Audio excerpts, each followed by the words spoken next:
اٹھو مورخ لکھتے جاؤ، میں سناتا ہوں۔ لکھو کہ جب تک ہم امریکہ کے غلام رہے عمران خان پر اعتماد تھا، جب اس نے کہا کہ امریکہ کے غلام نہیں ہیں تو عدم اعتماد ہو گیا۔ لکھو کہ اس کے کچھ ساتھی بھی اسے صرف پیسوں کے لیے چھوڑ گئے، حالانکہ اس نے تو پوری دنیا میں اسلام اور پاکستان کا نام اونچا کیا تھا۔ لکھو کہ اس کے لوٹے ساتھیوں سے جب پوچھا گیا کہ کپتان کا ساتھ چھوڑنے پر کیا دوبارہ آپ کو عوام ووٹ دے گی، تو انہوں نے کہا کہ یہ عوام تو 2-3 دن میں سب کچھ بھول جاتی ہے۔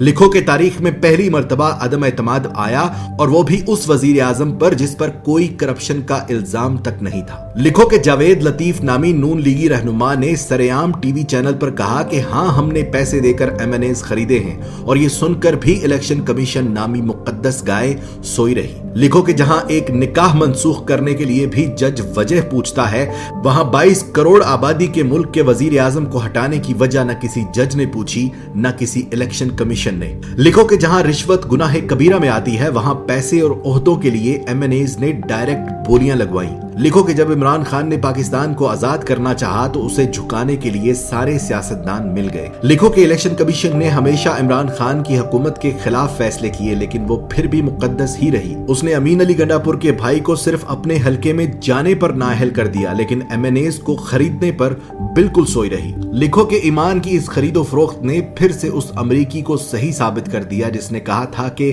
پاکستانی پیسے کے لیے اپنی ماں تک بیچ دیتے ہیں۔ لکھو کہ جب بغیر کسی قصور کے اسمبلی میں تماشا لگایا گیا تو از خود نوٹس لینے والے بھی تماشائی بنے۔ لکھو کہ پیٹ سے سوچنے والوں نے امریکہ اور مغربی ممالک کے غلام سیاستدانوں کا ساتھ دیا۔ لکھو کہ وہ مرد مجاہد یہ جانتے ہوئے بھی حق پر کھڑا رہا کہ پیسے میں بڑی طاقت ہوتی ہے۔ لکھو کہ اسلام کا نام لے کر سیاست کرنے والوں نے اس شخص کی مخالفت کی جس نے ساری دنیا میں اپنے نبی پاک صلی اللہ علیہ وآلہ وسلم اور اسلام پر لگے الزامات کو غلط ثابت کیا۔ لکھو کہ ہم جہالت کے اس سمندر میں رہتے ہیں کہ جہاں سے ہمیں کوئی نہیں نکال سکتا۔ لکھو کہ مہنگی غیرت قبول نہیں تھی، اس لیے سستی بے غیرتی کا انتخاب ہوا۔ لکھو کہ پاکستان میں ایسا وقت بھی آیا کہ اگر یہ قوم چاہتی تو اپنے لیڈر کا ساتھ دے کر اسے غلامی سے نکال سکتی تھی، مگر جھوٹے اور مکار دجالی سیاستدانوں نے ان کی آنکھوں پر جہالت کی ایسی پٹی باندھی کہ پیٹ کی دلدل میں اوندھے منہ گر پڑے۔ غلام تھے، غلام رہ گئے۔